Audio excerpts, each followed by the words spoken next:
오늘도 말씀 듣는 우리 성도님들에게 하나님께서 말씀의 은혜와 능력으로 함께 주시기를 간절히 축복합니다. 우리나라에서 암의 발병률이 가장 높은데 암으로 인해서 사망률이 가장 낮은 지역이 서울의 강남이라고 합니다. 그곳 사람들은 다른 지역에 비해서 기름진 것을 많이 먹기 때문에 다른 지역 사람들에 비해서 암에 걸린 사람들이 확률적으로 좀 높지만 사망률이 낮다는 거예요. 왜 그런가 봤더니 정기적인 건강검진을 잘 받고, 그리고 그 건강검진에서 병을 초기에 발견해서 치료를 또 잘 받기 때문이라는 것입니다. 병에 안 걸리는 것이 최선이겠지만 원치 않는 병에 걸렸더라도 초기에 발견해서 치료하는 것이 중요하다는 사실을 알게 됩니다. 저와 여러분도 건강검진, 여러분 정기적인 건강검진 잘 받으시기 바랍니다. 없던 분들은 나 괜찮아, 뭐고 자꾸 그렇게 받으라고 그래, 그렇게 얘기하시는 분이 있는데 그러지 마시고요. 의료보험공단에서 건강검진 받으라고 통지서 오면은 꼭 빠짐없이 건강검진 받으시기 바랍니다. 그래서 늘 우리가 건강하게 주님 주신 육신을 잘 관리하면서 건강하게 살아가는 우리 모두가 될 수 있기를 바랍니다.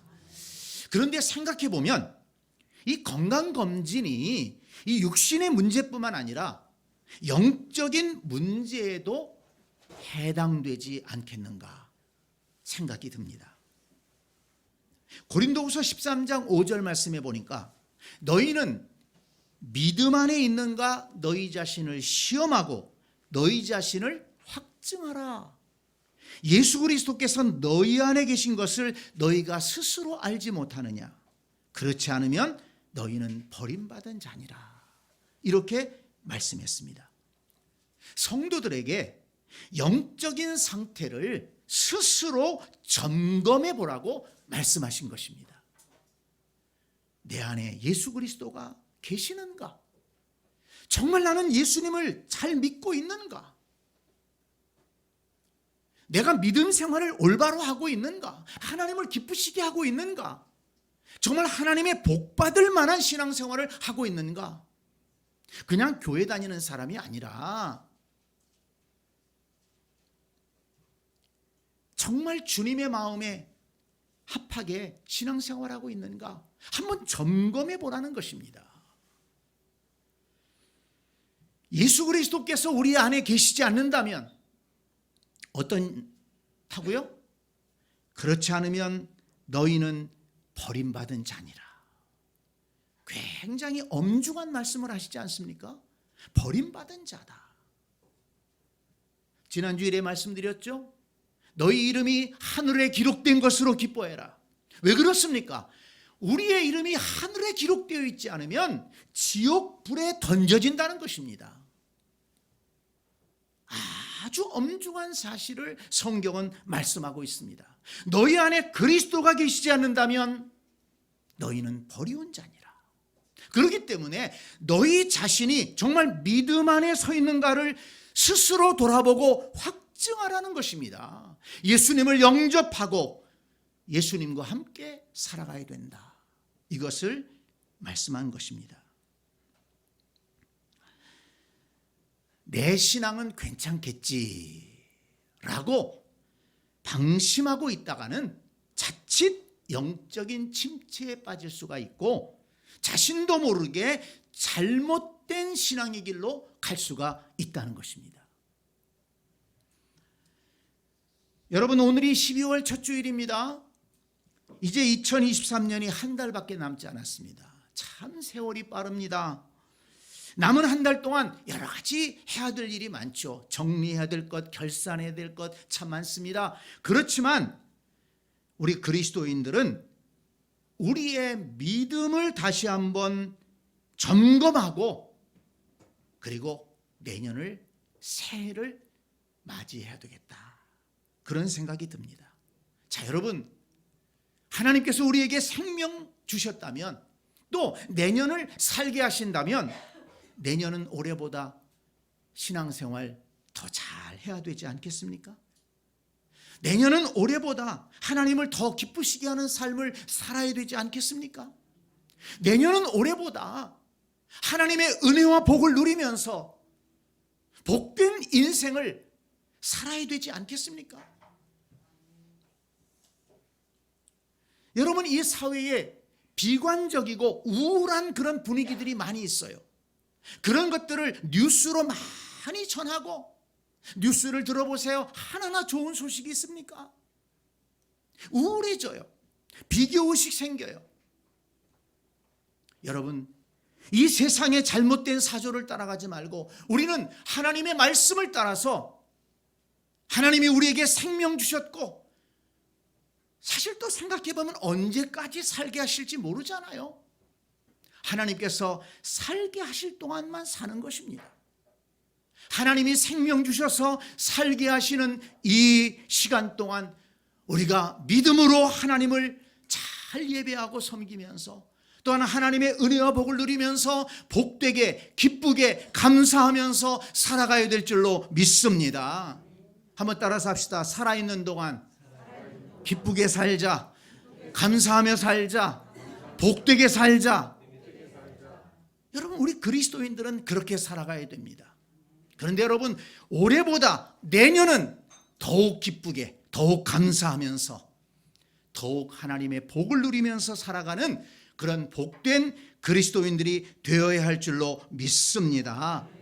그러자면은 우리의 믿음을 점검해 봐야 된다는 거예요. 그냥 엄벙덤벙 지나지 말고, 지난 한 해 동안 내 믿음은 어땠는가? 지금까지 내 믿음은 어떠했는가? 내년은 어떤 믿음으로 살아갈 것인가? 우리의 믿음을 한번 점검해 보자는 것입니다. 그런 의미에서 오늘 본문의 말씀을 다시 한번 읽어봤습니다. 이 본문 말씀 우리가 잘 아는 말씀입니다. 이 백부장의 믿음, 예수님이 그 백부장의 믿음을 보시고 감동하셨어요. 내가 이스라엘 중에서 이만한 믿음은 만나보지 못했다. 참, 백부장의 믿음이 얼마나 아름답고 귀했으면 예수님께서 이렇게 감동하시고 이렇게 말씀하셨을까요? 내가 이스라엘 중에서 이만한 믿음은 만나보지 못했다. 내가 대한민국에서 이만한 믿음은 만나보지 못했다. 주께서 우리를 향해서 이렇게 말씀해 주실 수 있다면 얼마나 우리의 믿음이 온전한 믿음이겠습니까? 성도 여러분, 우리도 주님의 마음을 감동시킬 수 있는 그런 믿음의 사람이 될 수 있기를 간절히 축원합니다. 그렇다면 이 백부장의 믿음은 어떤 믿음이었을까요? 다시 한번 새겨보기를 원합니다. 이 백부장의 믿음을 거울 삼아서 우리의 믿음을 점검해보고, 그리고 우리의 믿음이 어떻게 회복되어야 되는가를 생각하자는 것입니다. 먼저 백부장의 믿음을 보니까 예수님을 전적으로 신뢰하고 예수님 앞에 간구하는 그런 믿음이었다는 것입니다. 여러분, 우리가 교회 다니는 사람입니다. 오늘 교회 나왔습니다. 그런데 여러분, 우리는 어떤 믿음으로 교회 나오고 어떤 믿음으로 예배하고 있습니까? 백부장을 보세요. 오늘 보니까는 이 로마 군인인 백부장이 자신의 사랑하는 종이 병이 들었습니다. 마음에 근심거리가 생긴 것입니다. 그랬더니 유대인의 장로들을 예수님께 보내서 고쳐주실 것을 간구합니다. 그래서 예수님이 백부장의 집으로 출발했어요. 제자들과 함께 출발했습니다. 그런데 중간에 이 백부장이 사람을 보내서 예수님께 말씀을 드리는 겁니다. 6절, 7절 말씀을 한번 보세요. 주여, 수고하지 마옵소서. 내 집에 들어오심을 나는 감당하지 못하겠나이다. 그러므로 내가 주께 나아가기도 감당하지 못할 줄을 알았나이다. 말씀만 하사 내 하인을 낫게 하소서. 나도 남의 수하에 든 사람이요 내 아래도 병사가 있으니 이더러 가라 하면 가고 저더러 오라 하면 오고 내 종도로 이것을 하라 하면 하나이다. 이 백부장이 예수님에게 깜짝 놀랄 이야기를 한 것입니다. 말씀만 하사 내 하인을 낫게 하소서. 예수님 굳이 오실 필요가 없지 않습니까? 나도 내 부하 보고 이리로 가, 이쪽으로 와, 그러면 다 말 듣습니다. 내 종에게 이것 해 저것 해 그러면 다 말 듣습니다. 예수님은 온 우주의 주인 되시지 않습니까? 예수님께서 말씀만 하셔도 내 하인이 나을 줄로 나는 믿습니다. 그러니 수고하지 마시고 그곳에서 말씀만 하시면 나을 줄 믿습니다. 말씀만 해주소서. 이렇게 고백한 것입니다. 야, 이 백부장의 믿음이 얼마나 확실합니까? 여기 5절에 보니까 그가 우리 민족을 사랑하고 그랬습니다. 아니, 로마 군인이 이스라엘 민족을 사랑했다는 거예요. 그러니까 미루어 보니까 이 백부장이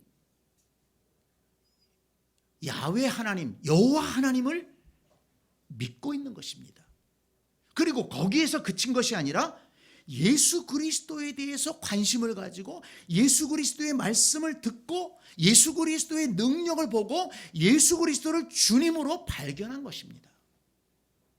여호와를 믿는 신앙에서 더 나아가 이제는 메시아로 오신 예수님을 발견하고 믿었다는 것입니다. 그렇기 때문에 예수님을 향해서 절대적인 신뢰를 가지고 예수님을 의지하고 자신의 인생에 문제가 생기니까 예수님께 나아가서 예수님 앞에 간구하고 있는 것입니다. 그런데 보통 간구하는 게 아니라 절대적인 신뢰를 가지고 간구하는 것입니다. 그러니 여러분, 이러한 백부장의 믿음을 보시고 예수님께서 감동하시지 않겠습니까? 여러분, 저와 여러분들이 예수 믿고 교회 다니는데 설렁설렁 다니지 말고 왔다 갔다 하는 믿음 갖지 말고 백부장처럼 이렇게 예수님을 절대적으로 신뢰하고 예수님을 의지하고 인생에 문제가 있을 때 예수님 앞에 나아가서 간구할 수 있는 그런 믿음의 사람들이 될 수 있기를 주님의 이름으로 간절히 축원합니다. 이 믿음을 회복하고 우리가 내년을 맞이하자는 것입니다. 우리가 교회를 다니더라도 왔다 갔다 할 수 있어요. 얼마 전에 여론조사 기관에서 통계를 낸 걸 보니까 한국 기독교인들 중에서 50% 이상이 썬데이 크리스찬이래요.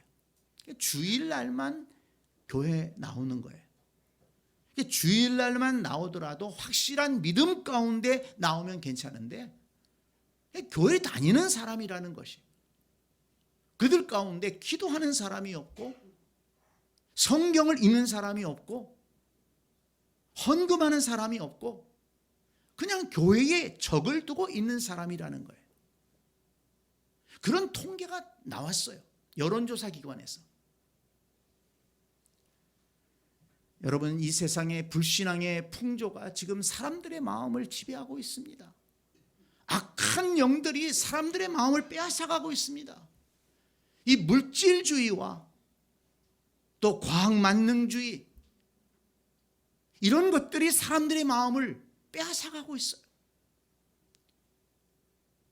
온 우주의 창조주가 되시고 우리의 생명의 구원자가 되시는 하나님을 발견하지 못하도록 하나님께 나아가지 못하도록 사람들의 마음을 빼앗아가고 있습니다. 여러분, 우리는 긴장해야 됩니다. 우리의 믿음을 잘 지켜야 됩니다. 우리의 마음이 오염되지 않도록, 우리의 신앙이 약해지지 않도록, 신앙의 침체가 오지 않도록, 주님과 멀어지지 않도록, 교회와 멀어지지 않도록, 예배와 멀어지지 않도록 정신 차리고 신앙생활해야 됩니다. 지난 1년 동안, 아니 지금까지 내 신앙이 어땠는가를 한번 점검해보고, 그리고 내년은 정말 확신 있는 믿음을 가지고 새롭게 시작해보자는 것입니다. 하나님을 감동시키는 믿음으로, 또 하나님께서 은혜와 복을 내려주실 만한 그런 믿음으로 회복하고서 내년을 맞이할 수 있는 그런 복된 성도들이 다 되시기를 간절히 축원합니다. 두 번째, 이 백부장의 믿음을 가만히 살펴보니까요, 정말 겸손한 믿음이었습니다. 6절 7절을 다시 한번 보시기 바랍니다. 예수께서 함께 가실 때 이에 그 집이 멀지 아니하여 백부장이 벗들을 보내어 이르되 주여 수고하지 마옵소서, 내 집에 들어오심을 나는 감당하지 못하겠나이다. 그러므로 내가 주께 나아가기도 감당하지 못할 줄을 알았나이다. 무슨 얘기입니까? 내가 너무 보잘것없는 존재라서 내가 주님 앞에 나아가기도 정말 내가 부끄러워서 유대인의 장로들을 보냈습니다. 주님을 우리 집에 모시기도 너무 제가 부끄럽습니다. 아니 백부장의 집쯤 되면은 집이 누추하겠습니까? 상당히 괜찮은 집이었을 거예요. 종들도 있고. 근데 뭐가 부끄러워서 예수님을 자기 집에 못 모십니까? 그만큼 지금 백부장은 겸손한 마음으로 예수님 앞에 섰다는 것입니다. 겸손한 마음으로 예수님 앞에 간구하고 있다는 것입니다. 여러분, 백부장이라는 존재가 오늘날 군대에 이런 중대장쯤 되는 게 아닙니다. 식민지의 치안을 담당하는 사람이에요. 그러니까 굉장한 권력을 가지고 있어요. 그런데 지금 보세요. 이 백부장이 말하는 것 중에서 어떤 그 권력을 가진 사람의 그런 모습이 보입니까? 권력자이지만, 통치자이지만 그런 모습이 보이질 않아요. 주님 앞에서 자기를 낮추고 있는 거예요. 그리고 5절에 보면 이 백부장은 유대인들을 위해서 회당을 지어주었다는 것을 알 수 있습니다. 유대인들을 위해서 예배당을 지어주었다는 것입니다. 유대인 공동체에 아주 큰 일을 해준 것이죠. 그럼에도 이 백부장은요, 자기가 무엇을 했다고 자랑하지 않습니다. 오직 간절하게 주님의 은혜를 구하는 겸손한 신앙인의 모습만을 발견하게 됩니다. 이러한 신앙인의 자세로 주님의 마음을 감동시킨 것입니다. 성도 여러분, 저와 여러분에게도 이와 같은 겸손한 믿음의 자세가 있는지 돌아보아야 되겠습니다. 세상적인 지위나 직분, 또 나이를 내세우면서, 경력을 내세우면서 교회 안에서도 높임을 받기를 원했던 적은 없는지 돌아볼 수 있기를 바랍니다. 지금까지 한 일들을 내세우면서 내가 이렇게 교회를 위해서 했는데, 그러면서 알아주기를 바라고 혹시라도 교만한 마음을 가지고 자랑하지는 않았는지 돌아볼 수 있어야 되겠습니다. 그런 마음이 있었다면 여러분 지금 다 내어버리시기를 바랍니다. 겸손의 신앙을 회복할 수 있기를 바랍니다. 여러분, 우리가 높으면 얼마나 높고, 가진 것이 있으면 얼마나 가지고 있고, 우리가 무엇을 한 것이 있다면 얼마나 했겠습니까? 하나님 앞에서 생각해 보면 아무것도 아닌 것입니다. 내가 무엇을 가진 것이 있다면 그것은 하나님의 은혜의 결과입니다. 내가 주님을 위해서 무엇인가 한 것이 있다면 그것은 주님의 능력이 아니겠습니까? 주님이 힘주시고 은혜 주셔서 감당한 것입니다. 나를 도구로 써주신 것입니다.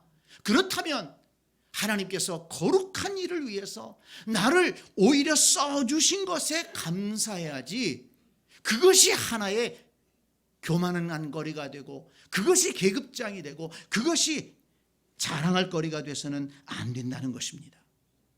하나님 앞에서 겸손해야 됩니다. 그래야 주님께 인정받고 은혜를 받을 수가 있는 것입니다. 시편 149편 4절은 말씀합니다. 여호와께서는 자기 백성을 기뻐하시며 겸손한 자를 구원으로 아름답게 하심이로다. 하나님은 자기 백성을 기뻐하신다는 거예요. 근데 그 자기 백성이 누구냐? 겸손한 자를 구원으로 아름답게 하신다. 하나님의 백성은 겸손하게 하나님 앞에 나아가는 자예요. 하나님을 인정하고 자기 자신을 포기하고 하나님 앞에 나아가서 은혜를 구하는 자들이 바로 하나님의 백성인 것입니다. 야고보서 4장 6절은 말씀합니다. 그러나 더욱 큰 은혜를 주시나니, 더욱 큰 은혜를 주신다. 어떤 사람에게? 그러므로 일렀으되 하나님이 교만한 자를 물리치시고 겸손한 자에게 은혜를 주신다 하였느니라. 아멘. 성도 여러분, 더욱 큰 은혜를 받기를 원하십니까? 올해보다 내년 정말 더욱 큰 은혜를 기대하십니까? 그렇다면 겸손한 신앙을 회복하시기를 바랍니다. 교만한 자는 물리치신다고 그랬어요. 겸손한 자에게 더욱 큰 은혜를 주신다 그랬습니다.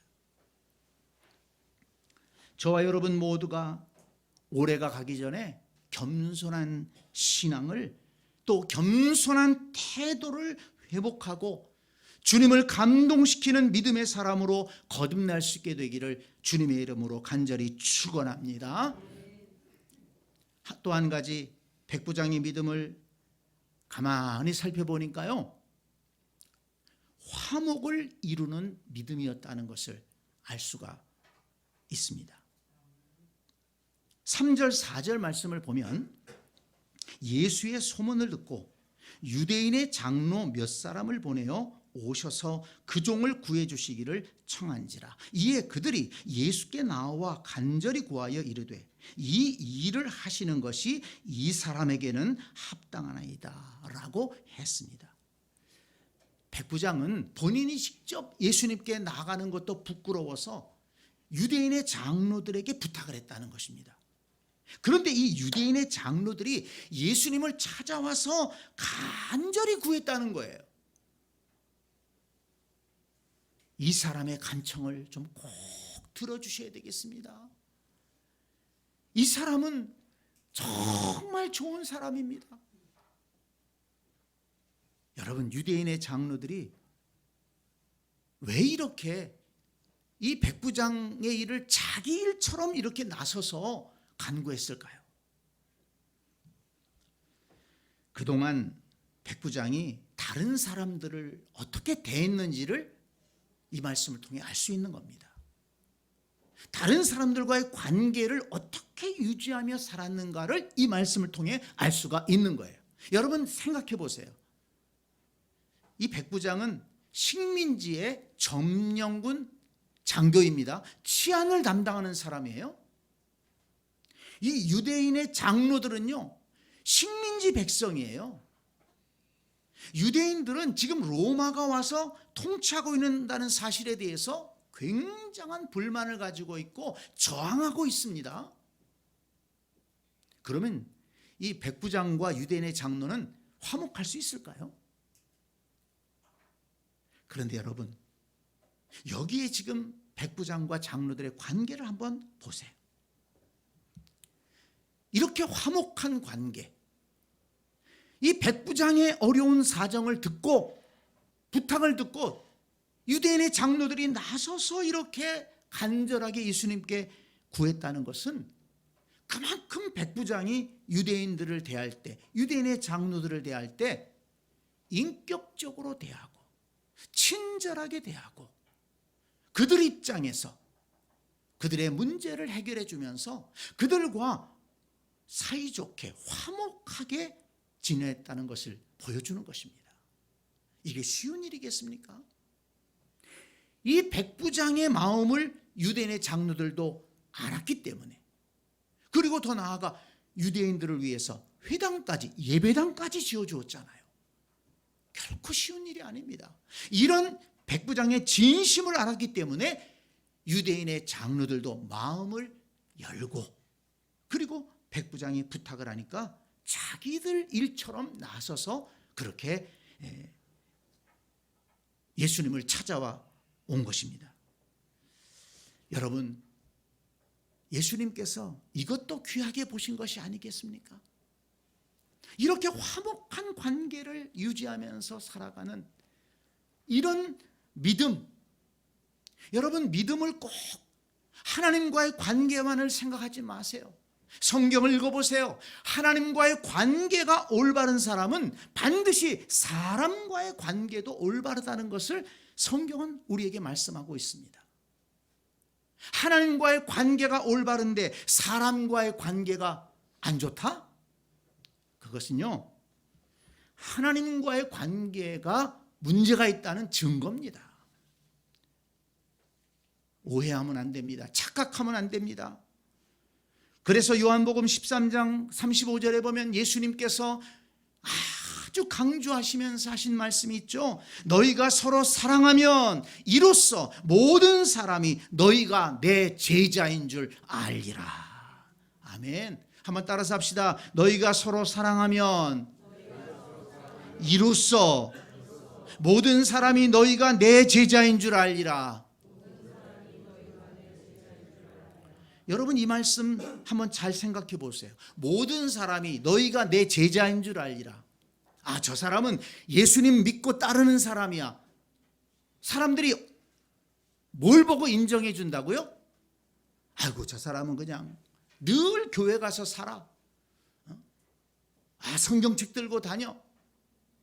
이런 거 보고 인정하는 게 아니라는 거예요. 아, 저 교회 보니까 그냥 사람들이 늘 그냥 북적북적거려. 뭔 행사를 그렇게 많이 하나 봐. 이런 거 가지고 주님의 제자로 인정하지 않는다는 것입니다. 너희가 서로 사랑하면, 너희가 서로 사랑하면, 그리스도인들이 서로 사랑할 때, 그리스도인들이 서로 화목하게 지낼 때, 그리고 그 사랑을 세상으로 흘려보낼 때, 야, 이 사람 왜 이렇게 좋은 사람인가 봤더니 교회 다니는 사람이네. 아니, 이 사람 이렇게 양보를 잘하나? 다른 사람 입장에서 어쩌면 그렇게 잘 생각해 줄까? 봤더니 교회 다니는 사람이네. 그래, 내가 만난 사람들 중에서 교회 다니는 사람들 치고 나쁜 사람이 없었어. 교회 다니는 사람들 치고 이기적인 사람이 없었어.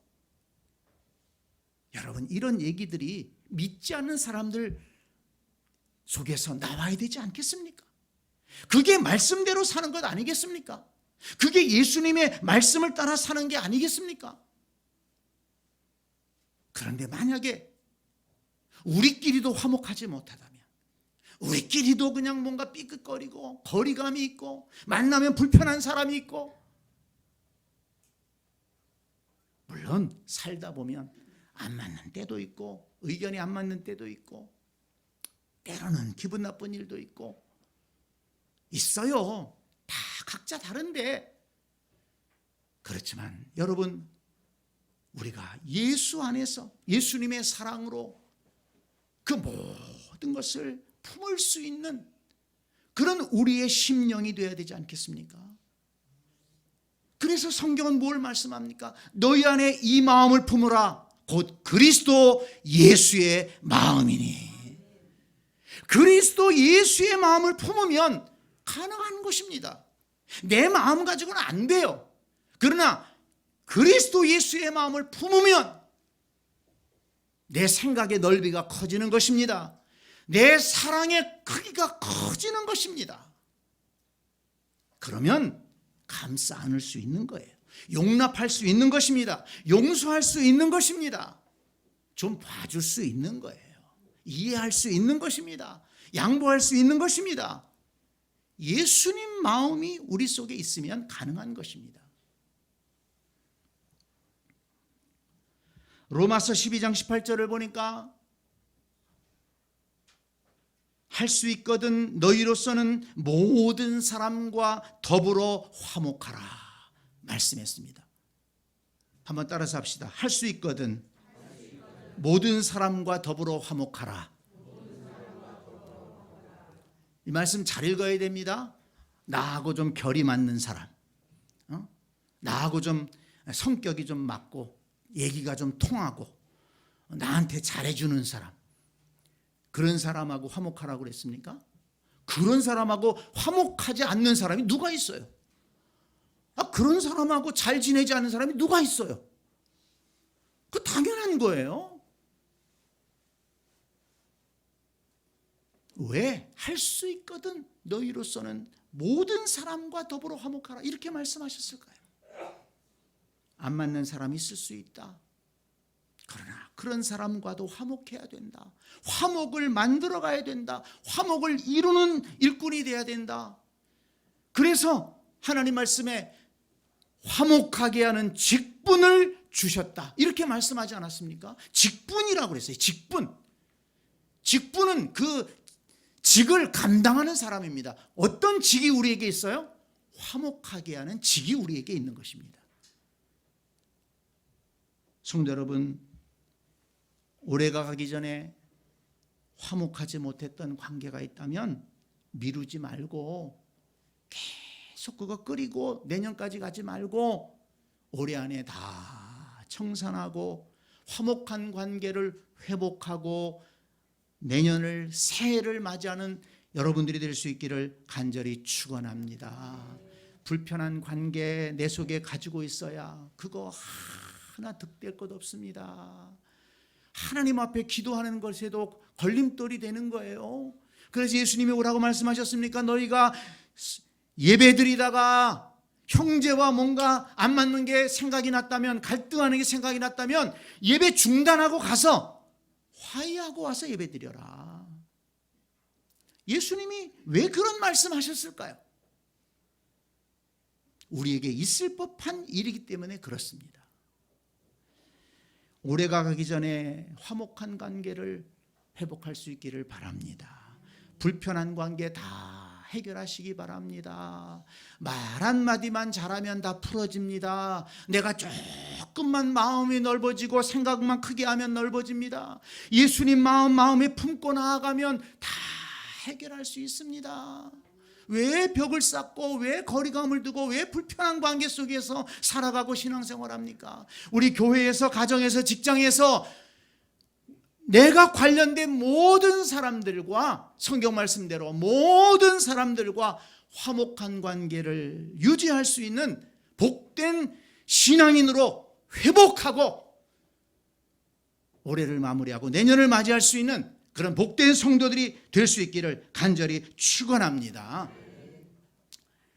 우리나라 교회사에 보니까요, 제가 언젠가도 한번 말씀을 드렸지만 정말 우리가 본받아야 할 아주 감동적인 이야기가 있습니다. 예수님이 이분을 만나셨다면 백부장에게 칭찬하셨던 것처럼 내가 이만한 믿음 만나지 못했다 이렇게 칭찬해 주실 것 같아요. 우리나라 선교 초기에 전라도 김제 금산리 두정마을에 큰 부자로 살았던 조덕삼이라는 분이 있었는데, 이 조덕삼이라는 분이 굉장히 그 생각이 튀어있는 분이었어요. 그래서 선교사가 들어와서 예수님의 복음을 전하는데 그 말씀을 듣고 예수님의 복음을 받아들이고 예수님을 믿게 되었습니다.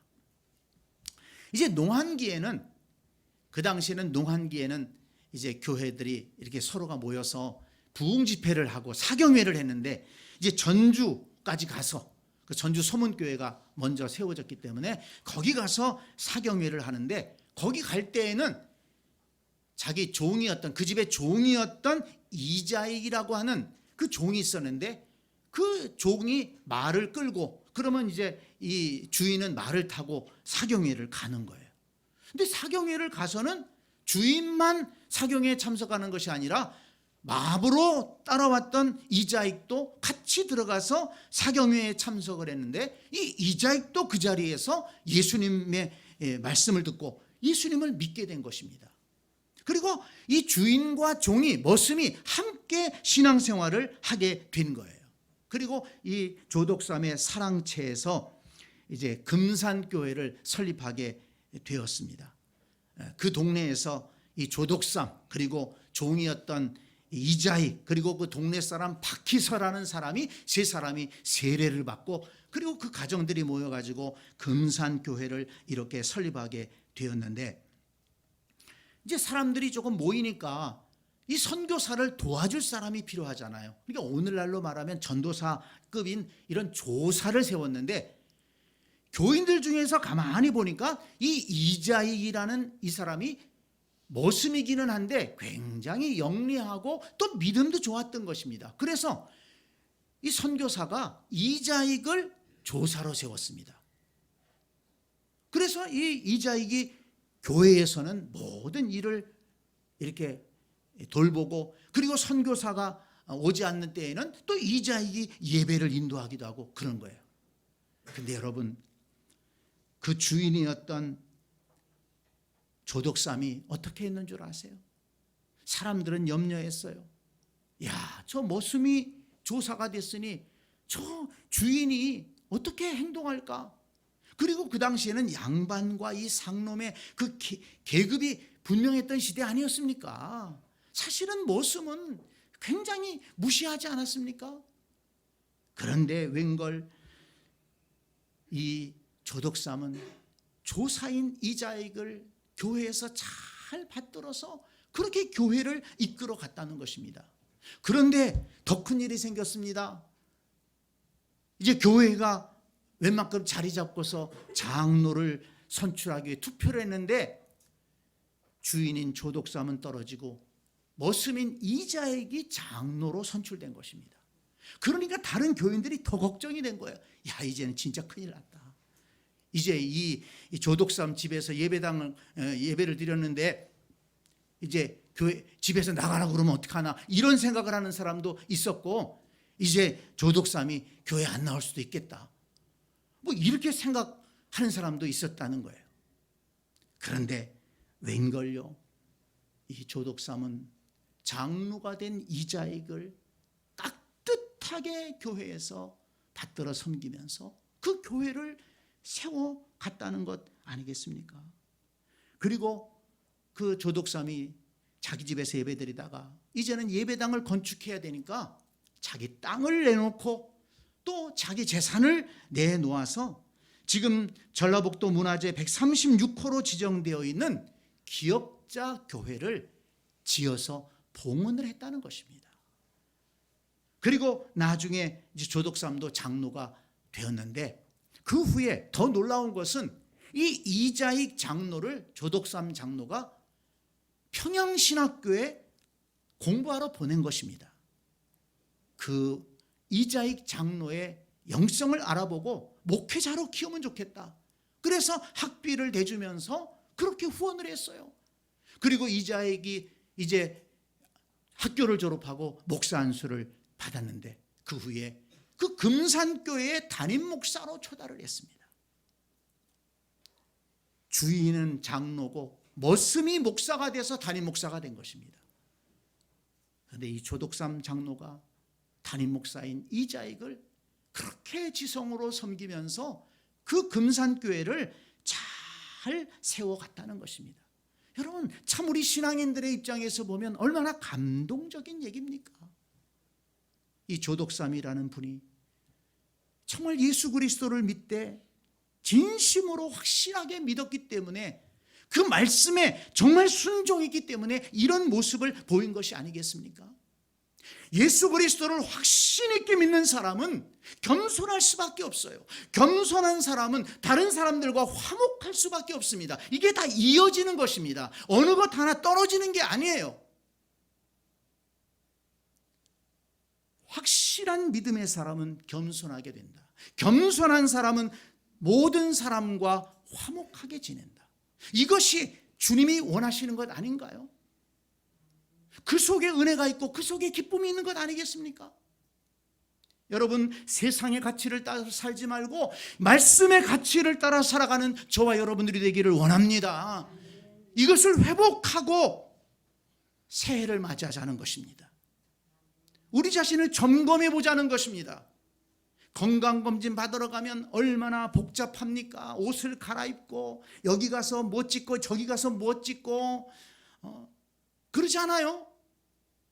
한번 여러분 12월 지나면서 우리 자신을 좀 한번 자세하게 한번 우리의 믿음을 지금까지 내가 어떻게 신앙생활 해왔는가를 한번 잘 점검해보고 앞으로 살아갈 인생 어떤 믿음으로 어떤 자세로 신앙생활 해야 될지 한번 다짐해 보시기를 바랍니다. 그래서 이 백부장처럼 주님 보시기에 내가 이만한 믿음 만나보지 못했다 칭찬받는 우리가 돼야 되지 않겠습니까? 하나님의 은혜를 누리고 하나님의 복을 누리는 신앙생활 해야 되지 않겠습니까? 하나님 앞에 기쁨을 드리고 교회를 세워가고 잃어버린 영혼을 살리는 그런 신앙생활 해야 되지 않겠습니까? 다른 사람들에게 덕을 끼치고 선한 영향력을 끼치는 그런 아름다운 신앙생활 해야 되지 않겠습니까? 우리 신앙을 점검하고 그런 복된 신앙으로 회복될 수 있는 우리 모두가 될 수 있기를 주님의 이름으로 간절히 축원합니다. 아멘.